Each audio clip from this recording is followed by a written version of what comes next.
He asked me to read this verbatim. Austin Ray has been a successful entertainer with a varied performance history around the globe. He has a master's degree from Southwestern Baptist Theological Seminary in Texas, and equally as frightening, a doctorate in consciousness studies from Emerson Theological Seminary in California. He says none of that means nothing. In truth, he's a singing, piano playing, and storytelling hypnotist who's just trying his best to be a decent human being. Austin.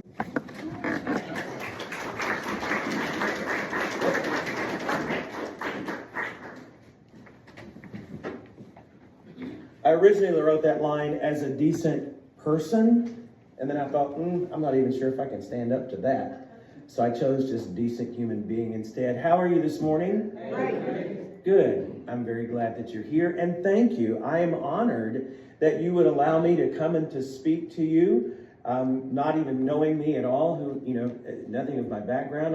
I'm just delighted that you would trust me that much. And so I take that to heart, and it means a lot. I will confess, I, in my life, have not come across the term Unitarian Universalism very often. And so I did not know exactly what Unitarian Universalism meant. So I went to the wisest place that I could possibly go, the man in the sky, Mr. Google, possibly living in the cloud. And he says this: Unitarian Universalism, also known as UUism, or just UU, is a liberal religious movement characterized by a free and responsible search for truth and meaning. UUism has no creed, but instead are unified by their shared search for spiritual growth. UU congregations include many atheists, agnostics, deists, theists, all coming together in churches, fellowships, congregations, and societies around the world. Hip hip hooray. Hip hip hooray is a wonderful thing. Yes, because I found it very interesting in asking several of the members that I do know that go here, so tell me about your church, and they would say, it's not a church. And evidently, it doesn't matter what you call it, but the purpose for coming together is for spiritual growth. And so in doing that, I wanted to come, and by the way, good morning everybody back here as well. Good morning to the folks online. And so in doing that, in trying to present something possibly of spiritual growth, I wanted to address also all four of the categories that's included in the definition. The atheists, as well as the agnostics, and the deists, and the theists, who might be amongst us. So, this morning, I'm going to address first the atheists. And to you atheists who might be among us, I say, I'm addressing you first because you might possibly be the most sane and emotionally stable among us. And so we thank you. We thank you, and we ask this of you. Please, when you see us struggle, please come, hold our hand, rub our back, help us stand up, dust off our shoulders, turn us around, look us in the face, and say, it's all gonna be okay. Because you have that wonderful gift to be able to offer the rest of us. And that kind of stability and just acceptance is truly a gift. And so thank you for it. And that is a very wonderful thing that we all can grow spiritually from your example. So thank you to the atheist. You can now go ahead and go out to lunch. Next are my agnostics. Agnostic is someone who doesn't believe it is possible to know for sure if God exists. Well, maybe not. I don't know. Well, kind of. Well, it's possible. I don't know. Sometimes they're also very sarcastic. Have you ever noticed that? They'll even roll their eyes a little bit. But something that we can learn from our wonderful agnostic friends is you do you, I'll do me, mind your own business. That's a wonderful thing, isn't it? There's a tremendous lesson, you, did you notice that? You do you. There's a tremendous lesson in learning just to mind your own business. As a matter of fact, if you don't mind, I think I'll sing a song about it. You agnostics.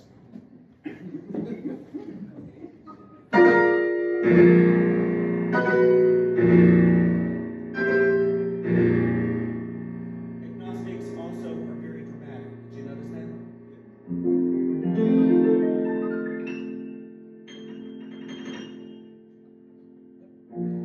I was walking along, just minding my business, when out of an orange-colored sky, flash, bang, alakazam, wonderful you came strolling right by. I was humming a tune, drinking in sunshine, when out of that orange-colored view, bam, bam. Thank you, ma'am. I got a good look at beautiful you. One look and I yelled, timber, watch out for flying glass. 'Cause the ceiling fell in and the bottom fell out. I went into a spin and I started to shout, I've been hit. This is it. This is it. Exactly. I was do-dee-doo-doo-doo, just walking along. Do-dee-doo-doo-doo, minding my business. Love came and hit me in the eye. Flash, bam, alakazam, out of an orange-colored sky. One look and I yelled, timber, watch out for flying glass. 'Cause the ceiling fell in and the bottom fell out. I went into a spin and I started to shout, I've been hit. This is it. This is it. I was do-dee-doo-doo-doo, just walking along. Do-dee-doo-doo-doo, minding my business. When love came and hit me in the eye. Flash, bam, alakazam. Bam, bam. Thank you, man.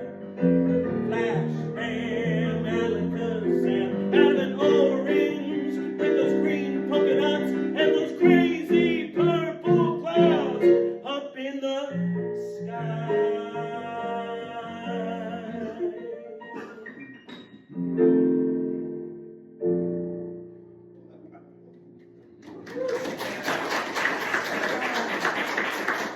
You see what happens when you just mind your own business? Wonderful success. So that takes care of our agnostics. Now, to our deists. Deism is a philosophical and theological belief system that originated in England in the 17th century. It was a rejection to Orthodox Christianity. It's a system of thought that advocates for natural religion and morality, and the idea that God created the world and then left it to operate under its own natural laws. Can you spell science? That's the position of a deist. Now, and interestingly enough, and I know that many of you, because I've heard conversations here in this congregation before, I've heard conversations that you understand many of our forefathers were deists. One of my favorite, Benjamin Franklin, because he was a scientist. So let's take a look at science for just a moment, and I am particularly fascinated by the science of the human body. My body is made up of cells. Those cells are made up of molecules. Did you know that there are approximately 42 million molecules in one simple protein cell. 42 million molecules making up one simple protein cell. There are between 30 and 40 trillion cells in the average human body, depending on your particular composition and makeup. So I was curious, well, how many molecules then would be in my body? Well, you got to multiply 42 million by 40 trillion. Do I have any math nerds in the back ready to do that for me? You ready? 1 sextillion, 680 quintillion molecules making up the average human body. That is 1,680 followed by 18 zeros. I really might need to go on that diet. That's a lot of molecules. Now then, that's going micro. Let's go macro. We live on a planet around a sun we call a solar system. There are 100 billion solar systems in our galaxy, what we call the Milky Way. 100 billion solar systems in just our galaxy. There are approximately 2 trillion galaxies in our universe. 2 trillion galaxies. Well, then how many solar systems would be in our universe? Well, you would have to multiply 100 billion by 2 trillion. Don't worry, math nerds, I have done it for you.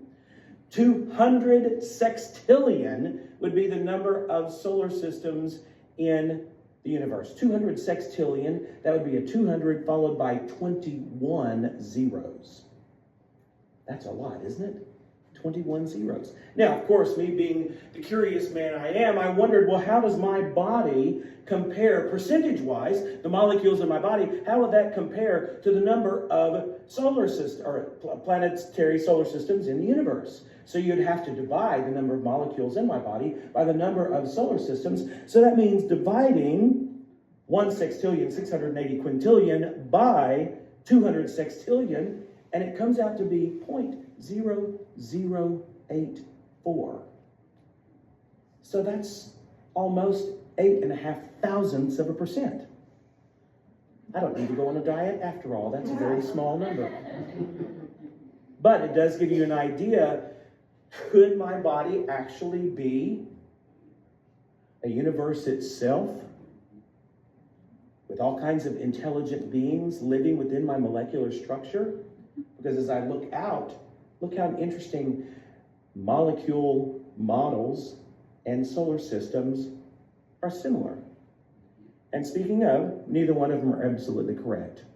The solar system is not correct at all because our sun is not stable with planets going around it. Our sun is zooming around a gigantic hole while our planets are trying to keep up with the sun going around this gigantic hole. We don't see that in the models very often. Also, molecular structure is not at all what we thought. There is a nucleus, however, electrons do not spin around that nucleus. No, it's much more exciting than that.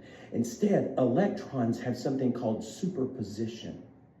Electrons live in a superstate, meaning that they are always in every position and in none of them at the same time. They are everywhere present and nowhere present at the same time. And so how do they become present? They become present through observation. This is a scientific fact that has been proven over and over and over. And the exciting thing about it, all of that is that we decide what they become. Yes. When we look for an electron to be a waveform, it is a waveform. And when we look for an electron to become a particulate, it is a particulate because it becomes what we are looking for. Observation changes things. This is deism, my friend. straight out of deism. What wonderful things can we learn from that? There are many wonderful things, because what we can take from that is what you focus on grows. So if you're looking for good in your life, you're going to see more and more good because you're looking for it. What you're looking for grows. If you're looking for evil, you're going to see more and more of it because it grows. What you focus on grows. So we can learn to look at our bodies. You know, my body functions on about a 95% healthy rate all the time.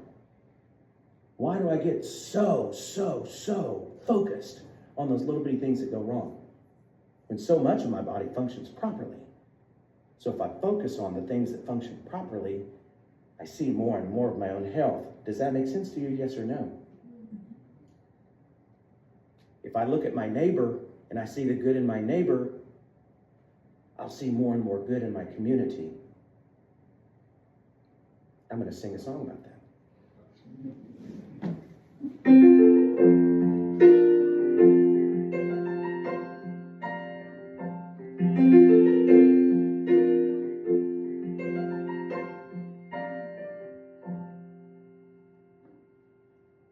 He was driving home one evening in his beat-up Pontiac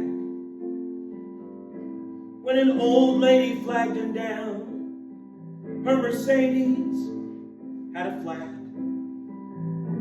He could see she was frightened, standing out there in the snow. And so he said, "I'm here to help you, ma'am. And by the way, my name's Joe."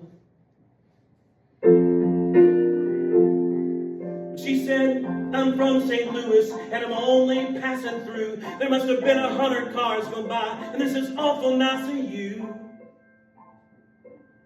When he fixed the tire, closed the trunk, about to drive away, she said, "How much do I owe you?"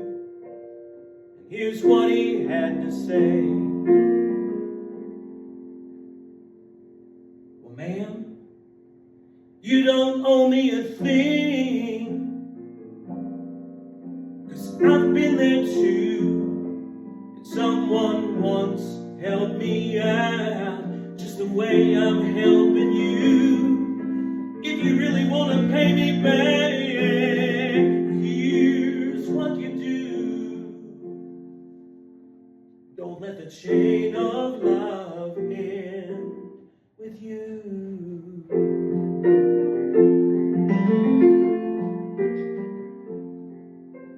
Well, a few miles down the road, that lady came to a small cafe. She went in to get a bite to eat, then just be on her way. But she couldn't help but notice how her waitress smelled so sweet. God, she must have been 8 months along, and she looked dead on her feet. Now she didn't know her story, she probably never will. But when that waitress went to get a change from $100 bill,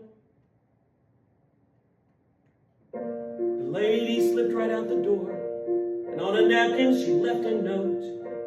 There were tears in that waitress' eyes when she read what she wrote. "Well, darling, you don't owe me a thing, 'cause I've been there too, and someone once helped me out just the way I'm helping you. If you really want to pay me back, here's what you do. Don't let the chain of love end with you."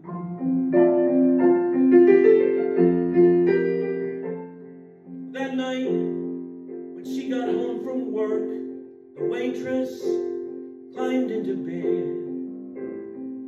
She was thinking about the money and what that sweet lady's note had said.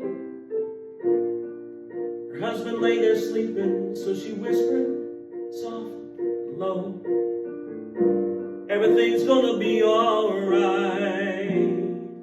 and I love you, Joe.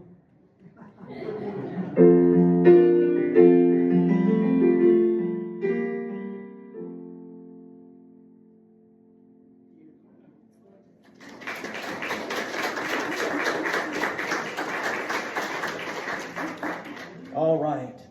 So we've got the deist covered, we've got the agnostics covered, we've got the atheist covered. Atheists, get ready. It might be time to hold our hand. Here come the theists. All right. Theism is a broad term, and it refers to the belief in the existence of at least one deity. Monotheism. Good examples are Judaism, Christianity. Polytheism. Very easy examples would be Hinduism, Greek mythology, even most of the Native American religions. And then we have another one, and this word's not used in America very much, and yet you see it a lot these days, and that's pantheism. Pantheism believes that the universe itself is the divine being. Now we see this a lot, although they may not use that exact same terminology. You see it a lot in the spiritual movements, where you hear talk about the universe. So, this is where I get just a little bit personal, because I'm going to bring up two words that I've been beat over the head with my whole life. And in order to get out from under the misery of those two words, I had to redefine them. The first one, Alan, is God. Yes, God is a word that has been used to hurt and to divide and to give pain to so many people. And it's so difficult for so many of us because it's so culturally dug in. It's difficult to release the idea of God being this anthropomorphized guy in the sky sitting beside Mr. Google. So, God. Wow. I say, if it's God with a big G, it must be God of all to be God at all. And so, that God's got to go through cultures. It even has to go through solar systems. So, when I think about the farthest solar system in the universe, and I think about my molecular structure, what is the one constant in all of that? I know. It's because we've had this conversation. The one constant in all of that is my molecules are made up of particulates. And in between all of those particulates is space.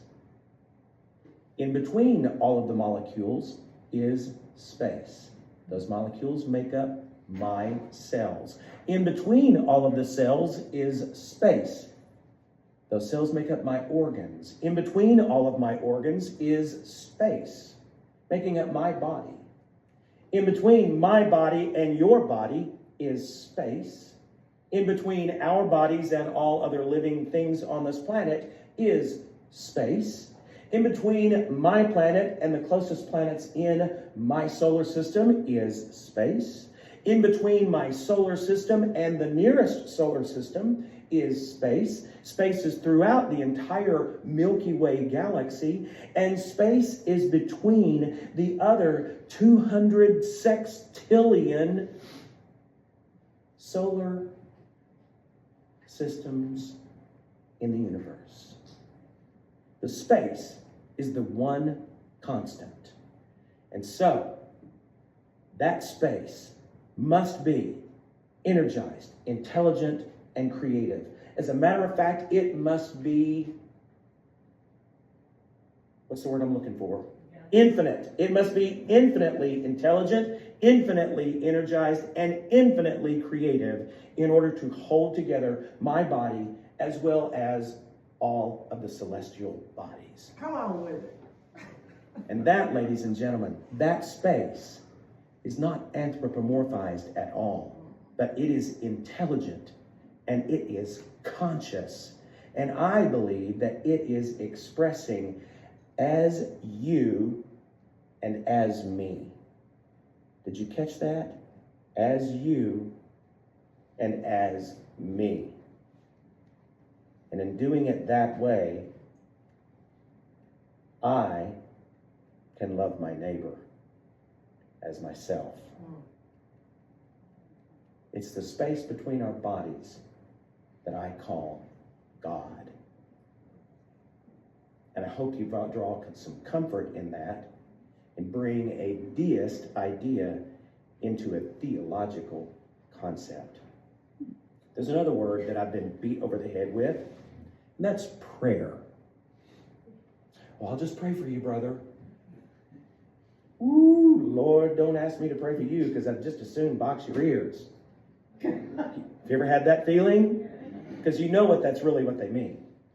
Yeah, prayer. Well, what is prayer? This is where it gets interesting. Remember, we go back to what collapses molecules down into a specific state? Thought, observation. Thought is what collapses those molecules down into our reality. And what is prayer? Prayer is focused thought that is energized in a specific direction for a specific outcome. Prayer is focused thought that is energized in a specific direction for a specific outcome. That's not going to hurt anyone, is it? That kind of prayer. It's thought. And what makes all of thought powerful? It's imagination. Every single modern convenience that we have today is created out of somebody's imagination. That's what drives thought. And so therefore, imagination is the power, it's the driving power behind prayer. Imagining with belief a better thing. Who are the most creative people we know? Children. Children can create complete worlds out of nothing. And there's power in that. And each one of us possess it. Because that means the agnostic can pray. Because it has imagination. That means the atheist can pray because they have imagination. That means the deist can pray because they have imagination. And that means the theist can pray because we have imagination. And so I encourage each and every one of you to reach back into that part of you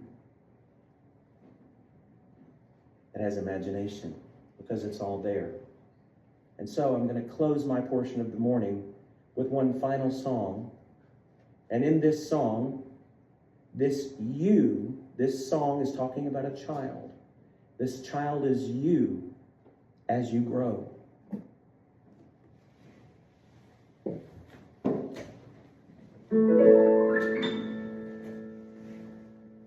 Puff the magic dragon. You live by the sea.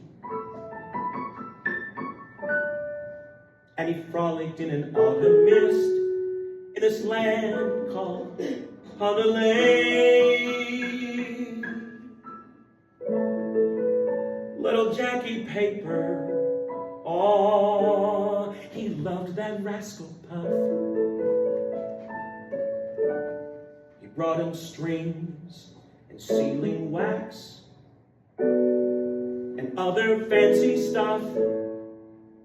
Oh,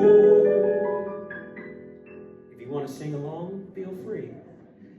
Puff the magic dragon lived by the sea, and he frolicked in the autumn mist of a land called Honolulu.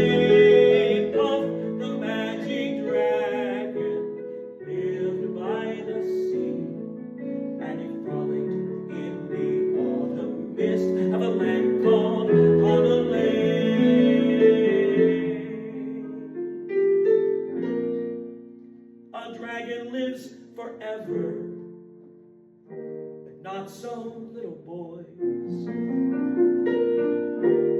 painted wings and giant rings make way for other toys. And one gray night it happened.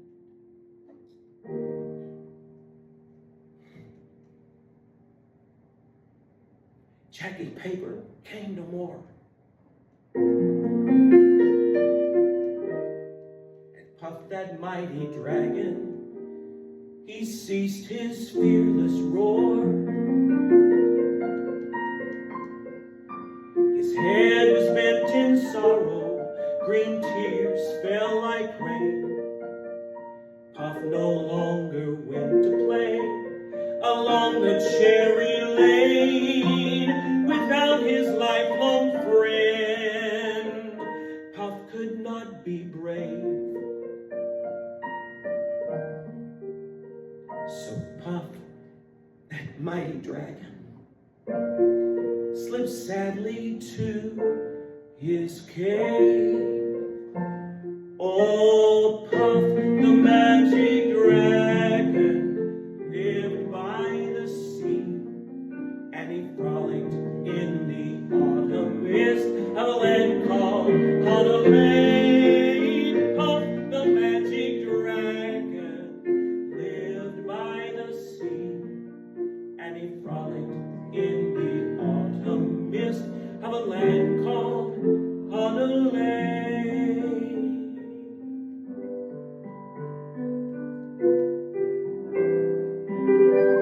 But Puff, the magic dragon, danced down the cherry lane. He'd come across a little girl. Julie Marple was her name. She'd heard that Puff had gone away, but that could never be. So together they went sailing to a land called Honolulu. Oh, Puff, the magic dragon, lived by the sea, and he frolicked in the autumn mist of a land called Honolulu. Puff, the magic dragon, lived by the sea, and he frolicked in the autumn mist of a land called Honolulu.